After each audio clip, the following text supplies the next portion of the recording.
I have fond memories of this comic, Asterix and Cleopatra. But before I talk about this comic book, I have a channel update for you because I intend to read more graphic novels and comics, mainly European ones. I would like to talk more about that. And this means I will put up an extra video a week. So I am shuffling my schedule around a bit. So this will mean that I will post a regular book content on Sundays and Tuesdays, and I will post a comic or graphic novel related video on Thursdays, so not anymore on Wednesdays. Now, to get back to Asterix and Cleopatra. In the whole of the month of November, it was CleoVember, and this was a reading event that was started by Roy over at Roy Reads Anything. I will link his channel in the description box below. And well, it's not really a reading event, but he said he liked to read more of Cleopatra fiction and non-fiction in the month of November. As I thought that was really fun, and some other people thought it was fun as well, we were as cheeky as to butt in and read along with his reading Cleopatra reading. So that's why I've chosen Asterix and Cleopatra, because that's the only Cleopatra related book I have. As a lot of Dutch youngsters, kids, I started to read Asterix comics at a really early age. I do like the humor, and I read it even before I could read, looking at the pictures and such things. The drawings by Uderzo are just brilliant, humorous, and fun to look at.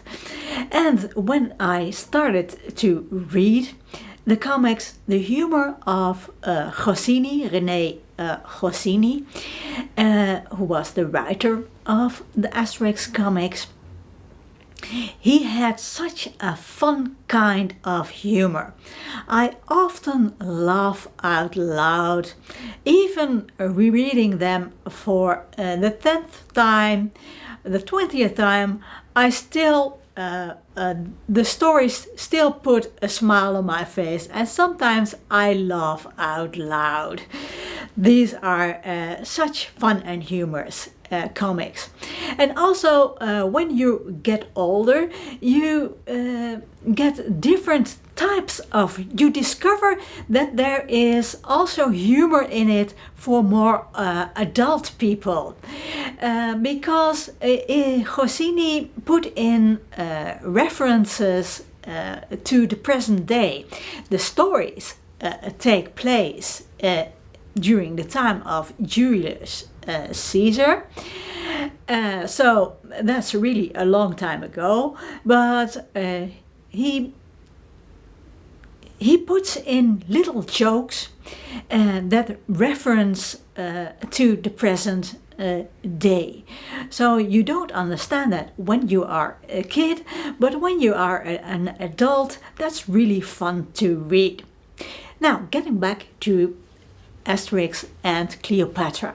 This is far out my favorite Asterix comic, because the story is really excellent. It has a lot of humor in it, and I do like the character of Cleopatra. But this story it begins when Julius Caesar and Cleopatra are quarreling about the fact if Egypt is still a big nation. Cleopatra said, well, we built the pyramids, sphinxes and such things. So we are definitely a great nation, as says Julius Caesar, but that was a long, long time ago. And Cleopatra is royally ticked off, and she says, well, I am going to have a palace built for you, a magnificent big palace, and only in 3 months' time. In 3 months' time, this royal palace will be finished, and we Egyptians are great and we can do it. I will prove to you that we are still a great nation. So Julius Caesar takes on the bet, and Cleopatra says to her best architect, who isn't that good architect as she thinks he is, but anyway, her best architect gets the commission, and she says, well, you better build this palace in 3 months' time, because if you can't manage it, and if you do not, I will throw you through the crocodile and let you eat by the crocodiles. So this architect is really, really scared. He can't manage it, but he has a friend, and that is Panoramix. And Panoramix is the druid of the town of Asterix and Obelix. And he goes to ask Panoramix for help. And so Asterix and Obelix join Panoramix and the architect on their journey to Egypt to build this palace. Of course, there is a rivaling architect that is jealous and doesn't want the palace to be built in time. So there are a lot of fun, really fun things happening in this comic, with a highlight being the nose of Cleopatra, which apparently is the most magnificent and beautiful nose in the whole of the world. So that is I enjoyed myself tremendously with reading this story and this comic. Goscinny is at the top of his game, and well, Uderzo's drawings are really fun to watch as well. There are also 2 films made of this comic, and the one was an animation film filmed in 1968, so it's a while back. I saw this when I was a teenager, and I enjoyed it very, very, very much, because